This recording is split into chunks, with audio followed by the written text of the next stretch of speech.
સંખ્ય દેવતાઓ, અનંત તિર્યંચો અને સંખ્યાતા મનુષ્યો, એમાંથી સંખ્યાતી જગ્યા છે. એટલે ચેર એક છે બેસવા માટેની, અને 1000 કરોડ કરતા પણ વધારે માણસો. જો રેશિયો જોવો હોય ને તો 1000 કરોડ કરતા પણ વધારે માણસો એ એક ચેર ઉપર બેસવા માટે લાલાયિત છે. હવે એ 1000 કરોડ માણસ માંથી આપણો નંબર લાગશે એ બહુ વધારે પડતી આશાવાદિતા છે. નહીં, એટલું બધું જેની કરીને હતાશ થઈ જવાની પણ જરૂરત નથી. કેમ? તો કે જે જીવ પુરુષાર્થ કરે છે, કેવો? તો કે સમ્યક પુરુષાર્થ કરે છે.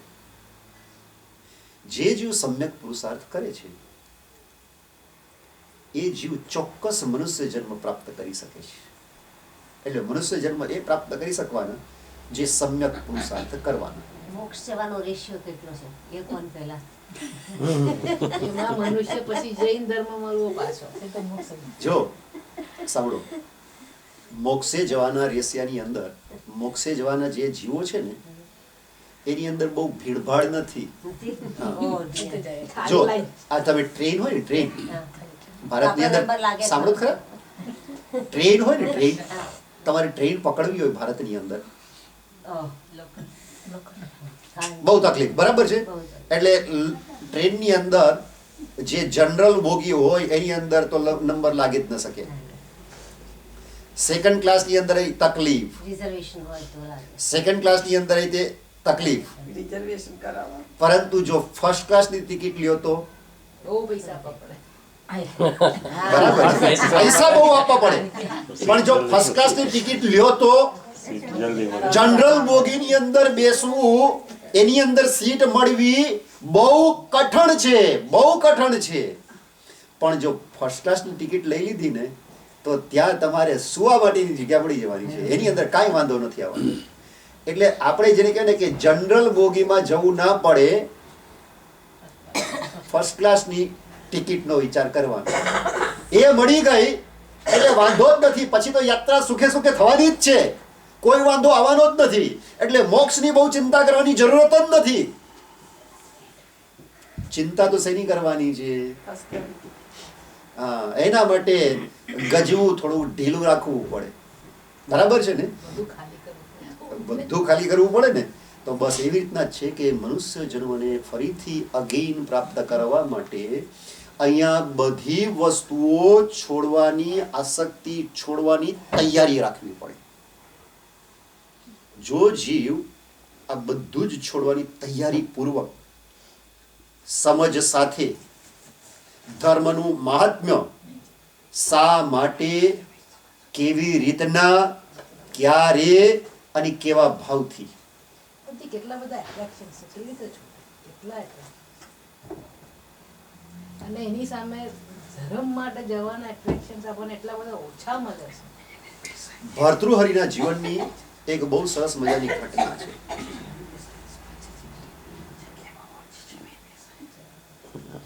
કોઈક વ્યક્તિએ કીધું કે આ રાજા બહુ ધર્મ કરે, શું એને ધર્મની અંદર મન લાગતું હશે? ખોટી વાત છે. સંસારની અંદર રહે ને પાછો ધર્મની વાત કરે છે, થાય જ નહીં, ખોટું બિલકુલ. તે ઓલા રાજા સાંભળી ગયા વાત, એટલે રાજા એને પકડ્યો, પૂછ્યું કે તે શું કીધું તું? તો કે સંસારની અંદર આટલા ભોગ, મોજ, મજા, આટલા વિલાસ, અને એટલા વિલાસની વચ્ચે તમે ધર્મની વાત કરો તો ખોટી વાત છે. વિલાસની વચ્ચે ધર્મ શું છે? થઈ જ ન શકે. સાચી વાત ને? એ જ કીધું એને. રાજાએ કીધું કે તે મને ભાંડ્યો, તને શિક્ષા મળશે, હવે પનિશ કરીશ. ખબર પણ મેં ક્યાં ખોટી વાત કીધી છે? તો કે બસ તને શિક્ષા મળશે. એક માણસને ઓર્ડર આપ્યો અહીંયા, અને કીધું કે તેલનો કટોરો ભરી આવો. તેલનો કટોરો ભરીને આવ્યો. પછી કીધું કે જો આ કટોરો છે, આ કટોરો લઈને આખી નગરીની અંદર તારે ફરવાનું છે. એક પણ ટીપું પડ્યું ને ફાંસી. તો વિચાર કર્યો કઈ નહીં, ચલો બચવાનું એક સાધન તો છે, બરાબર કટોરાનું ધ્યાન રાખ્યું તો પછી વાંધો. એટલે કટોરો લઈને ધીરે ધીરે ધીરે ધીરે એનું આખું ધ્યાન તેલની ઉપર, કે ટીપું જો પડી ગયું તો મર્યો. આખું ગામ ફરીને આવ્યો પાછો અને રાજાને કટોરો આપી દીધો કે લ્યો, એક પણ ટીપું નથી પડ્યું, હવે તો પનિશ નહીં કરવાનું. તો કે ના, નહીં કરું. પણ તારો પ્રશ્ન શું હતો? તો કે રાજાને એ જવા દો, એના કારણે તો આટલો મુશ્કેલમાં ફસાઈ. ચિંતા ન કર, એકચ્યુઅલમાં તને એ પ્રશ્નનો જવાબ આપવા માટે જ આ મેં નાટક કર્યું. તો આ નાટક હતું, હું કે તને પનિશ નહોતો કરવાનો. તો કે તમે આ મોજ મજાની અંદર કેવી રીતના ધર્મ કરી શકો? તો કે તું કટોરો લઈને આખા નગરની અંદર નીકળો, તને ખબર હતી મેં તો બહુ મોટો જલસો રખાયો હતો નગરની અંદર. જગ્યાએ જગ્યાએ ડાન્સ થતા હતા ને જગ્યાએ જગ્યાએ મોટી મોટી હાટડીઓ ને એની અંદર સરસ મજાની વસ્તુઓ મફતના ભાવે સેલની અંદર વેચાતી હતી ને, અરે કંઈક સરસ વસ્તુ ખાવાની એમને મફતમાં મળતી હતી ને, આખું નગર અદ્ભુત રીતે શણગાર્યું હતું ને, જોવા જેવો જલસો હતો. મને તો કઈ ખબર નહીં. તો કે કેમ આટલો જલસો હોય તે જોયો જ નહીં જલસો? તો આખું નગર ફરીને આવ્યો અને તે જલસો જ નહીં જોયો? તો કે ક્યાંથી જોઉં, મારું ધ્યાન તો આ કટોર, કે એક ટીપું જો પડ્યું તો મર્યો. એટલે કટોરાની અંદર બરાબર બધું ધ્યાન હતું, જલસો આસપાસ ભલે હોય પરંતુ મારું જલસાની અંદર ક્યાંય ધ્યાન. તો કે સમજ પડી ગઈ કે આ જલસાની વચ્ચે પણ જો જીવે કંઈક કરવું હોય, એકચ્યુઅલમાં કરવું હોય, મૃત્યુ ધ્યાન. આપણે ત્યાં 12 ભાવનાનું ચિંતન છે. એની અંદર સૌથી પહેલી ભાવના છે અનિત્ય ભાવના. મૃત્યુનું ચિંતન જ એટલા માટે છે કે જીવ આ બધી આસક્તિઓથી પર રહીને સરસ રીતે ધર્મ આરાધના કરી શકે. જો મૃત્યુનું ચિંતન ના કરે તો ધર્મની અંદર જેવો સ્થિર થવું જોઈએ એવું ન થઈ શકે. 12 ભાવનાનું ચિંતન જ ધર્મની ક્વોલિટીને સારી બનાવવા માટે છે. આપણું મન એટલું આસાન નથી, એને કંટ્રોલ કરવું એટલી ઈઝી નથી. અને એ કંટ્રોલ કરવાની અંદર આ 12 ભાવનાનું ચિંતન જબરદસ્ત મદદ આપે છે. એક વખત એક રાજા જંગલની અંદર શિકાર કરવા જાય છે. જંગલની અંદર ભૂલો પડી જાય છે, ભૂખ્યો તરસ્યો હેરાન થતો હોય છે અને એક ઝૂંપડી એને દેખાય છે. એટલે વિચાર કરે છે કે કોઈ ઝૂંપડી છે તો માણસ પણ હોવો જોઈએ. એટલે ત્યાં જાય છે ઝૂંપડીએ. ઝૂંપડી ખોલે છે તો એક સંન્યાસી ધ્યાન કરતા હોય છે. ખુશ થઈ જાય, ચલો કોઈક તો મળ્યું. સંન્યાસી ધ્યાનથી નિવૃત્ત થશે તો એને પૂછી લઈશ, રસ્તો પૂછી લઈશ. એટલે શાંતિથી જઈને એમના ચરણોની અંદર બેસી જાય છે રાજા. થોડી વાર પછી સંન્યાસીનું ધ્યાન પૂર્ણ થાય છે અને સંન્યાસી જોયે છે સામે રાજા બેઠેલો છે. એટલે રાજાને પૂછે છે, કોણ છો, ક્યાંથી આવો છો? રાજા કહે છે, આવી રીતના ભૂલો પડી ગયો છું, ભૂખ્યો તરસ્યો થયો, બહુ તકલીફ છે, મને ફરીથી માર્ગે ચડવું છે, મારે શહેર જવું છે. તો કે તને શહેર પહોંચાડી દઈશ, એ રસ્તો તને બતાવી દઈશ, તું ચિંતા ન કર. તું ભૂખ્યો તરસ્યો છે ને, તો મારી પાસે થોડુંક ખાવા પીવાનું છે, પણ અહીંયા તો કંઈ સારું ખાવા પીવાનું ન હોય, પણ ભૂખ લાગેલી હોય ને ત્યારે સૂકો રોટલો પણ, જંગલી ફળ હતા, સાવ નીરસ બેસ્વાદ ફળો, એ જંગલી ફળ આપ્યા રાજાને. રાજાએ પેટ ભરીને ખાધા. તરસ પણ લાગેલી હતી એટલે સાધુની પાસે એક કટોરાની અંદર દૂધ હતું. સંન્યાસીએ કીધું કે આ દૂધ છે મારી પાસે, આ દૂધ ભાવે એવું તો નથી, પણ થોડી તાકાત આવી જશે આ દૂધ પીવાથી. સિંહણનું દૂધ હતું. સંન્યાસી હતા, એ પોતાના યોગ ધ્યાનની અંદર મસ્ત અને એમના યોગ પ્રભાવના કારણે જે આવા હિંસ્ર પશુઓ હતા એ પણ બિલકુલ એકદમ દયાવાન બની ગયા હતા, શાંત બની ગયા હતા. એક સિંહણ એમની પાસે રોજ આવતી. તો હવે દૂધ તો જોયે મહારાજ સાહેબને, સંન્યાસી, આપણા મહારાજ સાહેબ નહોતા, સંન્યાસી, તે દૂધ તો જોવે તો શું કરતા, પાસે કઈ ગાય ભેંસો તો હતી નહીં, એવી ઝંઝાળ સાધુ રાખેવા નહોતા, એટલે સિંહણ આવતી તેનું દૂધ લઈ લેતા. ઓલી સિંહણ પણ બહુ પ્રેમથી દૂધ આપી દેતી. તો કીધું કે સિંહણનું દૂધ છે. રાજાએ વિચાર કર્યો કે સિંહણનું તો સિંહણનું આજે પી નાખીએ. એ પણ તે રાજાએ આટલું કમથું થોડુંક દૂધ, કારણ કે ઘણું બધું તો દૂધ સંન્યાસી પોતે પી ગયેલા, થોડુંક બચેલું હતું, તે થોડુંક દૂધ પીધું. પછી એને સાધુએ માર્ગે મૂક્યા.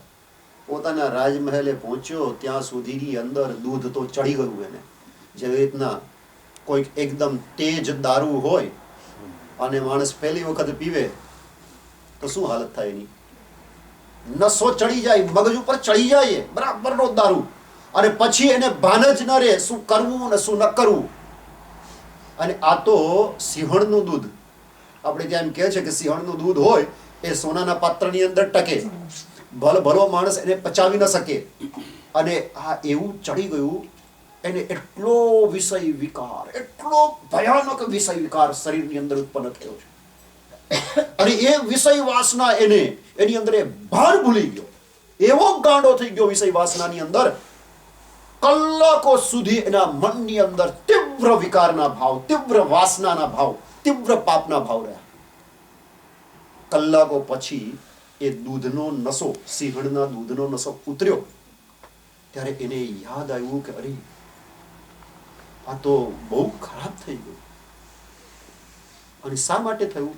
તો કે સાલું મેં ત્યાં સિંહણનું દૂધ પીધું તો આટલુંક દૂધ, એનો નશો ચડી ગયો અને આટલા પાપ કરી લીધા મેં, આટલો પાપનો નશો મને આવી ગયો. દુઃખ થયું એને. સારો માણસ હતો, પણ ત્યાં ફરી પાછો એને સાધુનો વિચાર આવ્યો. એને વિચાર આવ્યો કે હું રાજા, સતત ભોગ વિલાસ કરતો, ભુક્ત ભોગી, એટલે ભોગ અને વિષય એના માટે કઈ નવી વાત ના હોય. જે ભોગવેલો હોય જેને, એને એટલી બધી ક્યુરિયોસિટી ન થાય. જેને ભોગવેલું ન હોય એની ક્યુરિયોસિટી બહુ વધારે હોય. એટલે રાજાને થાય કે મેં આટલા ભોગ ભોગવ્યા છે છતાંય તે સિંહણનું આટલું અમથું દૂધ હું ના પચાવી શક્યો. આટલા પાપના વિચાર, આટલા ભોગના વિચાર મને આવી ગયા, તો ઓલો સાધુ રોજ રોજ દૂધ પીતો હશે, હવે શું વિચાર કરે? બોલો, સામાન્ય માણસ શું વિચાર કરે? હે? હા, એને કેવા વિચાર આવતા હશે ને શું કરતો હશે? ઉપરથી મારો બેટો સાધુ હશે પરંતુ પાક્કો શેતાન હશે. રાજાના મન, જો આપણે છે ને હંમેશા આપણી પારાસીસીથી, આપણી મેજર ટેપથી બીજાને માપતા હોઈએ છીએ. હંમેશા એ જ હોઈએ છીએ. આપણે પોતાના મનના જે વિચારો હોય, પોતાની સ્થિતિ હોય એવી બીજાની સ્થિતિ લગભગ આપણે વિચાર કરતા હોઈએ છીએ. આ એક નોર્મલ સાયકોલોજી છે. રાજાને એમ થયું કે સાધુના વેશમાં શેતાન હશે, એને શિક્ષા આપવી જોઈએ મારે. હું રાજા છું, આવા પાપીઓ મારા રાજ્યની અંદર ના જોઈએ. એટલે જાય છે પોતાના રસાલાની સાથે કે હવે તો એ સાધુને ખાતમો જ કરી નાખું. આવા પાપી મારા, કે હું આટલું ન પચાવી શક્યો તો સંન્યાસી સાધુ એ કેવી રીતના આટલું બધું રોજ દૂધ પચાવતો હશે? જરૂર બહુ પાપ કરતો હશે, બહુ પાપ કરતો હશે. રાજા પહોંચી ગયો, ધુઆ ફુઆ થયેલો. સાધુને કીધું કે મરવા માટે તૈયાર થઈ જાઓ. સાધુ મને કેમ મરવા માટે તૈયાર? એટલે ખુલાસો કરે છે કે મેં આટલું દૂધ પીધું હતું, એ દૂધ મને પચ્યું નહીં, કેટલાય કલાકો સુધી મનની અંદર પાપના વિચારો આવ્યા, પાપ વાસનાની અંદર પડી ગયો, ખોટા કામ કરી નાખ્યા. તો તમે રોજ કટોરો ભરી ભરીને દૂધ પીવો છો, તમે ચોક્કસ નક્કી બહુ પાપ કરતા હશો, મરવા માટે તૈયાર થઈ જાઓ. સાધુને સમજ પડી ગઈ કે આને ગલત ફહેમી થઈ ગઈ છે, મિસઅન્ડરસ્ટેન્ડિંગ. સાધુએ કીધું બેસ, તારે મને મારી નાખવાનું છે, મારી નાખજે, એમાં કઈ ચિંતા કરવાની જરૂર જ નથી. સાધુને જીવન ને મૃત્યુ બંને એક જ હોય, એટલે મને કઈ ફરક નથી. હવે બહુ નાટક નહીં કરો, હું મારવા આવ્યો છું એટલે બધી સુફિયાણી સારી સારી વાતો કરો છો? સાધુ કે ના ભાઈ, તું, હું ક્યાંય ભાગી તો નથી જવાનો ને, તું મને મારવા આવ્યો છે, મારીને જજે, પણ તું થોડીક વાર શાંતિથી બેસતો ખરો. મરતા માણસની છેલ્લી ઈચ્છા તો પૂરી કરશે કે નહીં? રાજા કીધું એ કરીશ. મરતા માણસની છેલ્લી ઈચ્છા તો પૂરી કરવી પડે ને, એ કરીશ. તો કે જો એ ઈચ્છા તારે મારી પૂરી કરવી હોય ને તો એક કામ કર, વચન આપ. તો કે હા વચન. એક વચન નથી આપતો. શું? તમને જીવતા નહીં જવા દઉં, બાકી તમે કયો એ વચન. તો કે મારે કાંઈ તારી પાસે, હું તો મરવાનો જ છું, મારે બીજું શું તારી પાસે જોઈએ? કાંઈ નહીં, તું આવ્યો છે ને તો એક મારા મનની અંદર અતિથિ સેવા કરવાના ભાવ છે. એમ કરીને અંદર આખો કટોરો ભરેલો દૂધ હતું, સિંહણનું, કે આજે તો મેં પીધું જ નથી. તો આખો કટોરો ભરીને તું દૂધ પી જા, બસ આ મારી છેલ્લી ઈચ્છા. હવે રાજા તો વચન આપી ચૂક્યો હતો એટલે એને કટોરો ભરીને દૂધ તો પીવું પડે. રાજાએ કીધું એમાં શું છે, લો દૂધ પી જાઉં. ફટ ગડગડાવી ગયો દૂધ. જેવો આખો કટોરો દૂધ પી ગયો એટલે સાધુ ખડખડાટ હસવા માંડ્યા.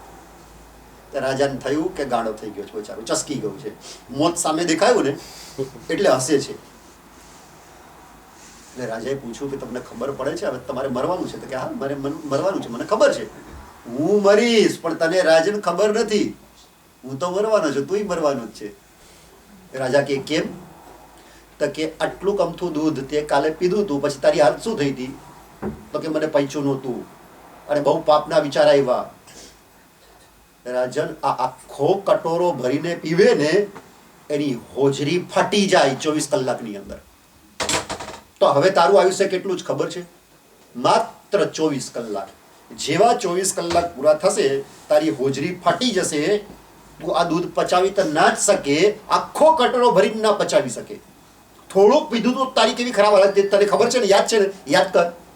એટલે રાજાને થયું કે સાચી વાત કહેતો હશે આ બાવો, કે આટલું દૂધ હું નહોતો પચાવી શક્યો, આખો કટોરો મારા બેટા એટલા માટે જ પીવડાવી દીધો કે હું એને મારવાનો છું, તો એ બેટાએ મને આખો કટોરો પીવડાવી દીધો. એટલે રાજા સામે મૃત્યુ આવે ને તો રાજા શું કે રંક શું, જ્ઞાની શું કે મૂર્ખ શું, બધાને ડર લાગે. રાજાને ડર લાગ્યો એટલે ઓલું જેને કે ને તપેલું લોઢું હતું એની ઉપર ઘા કરવાની જ વાર હતી. ઓલા સંન્યાસીએ કીધું કે રાજન 24 કલાક પછી તું તો મરી જ જવાનો છો.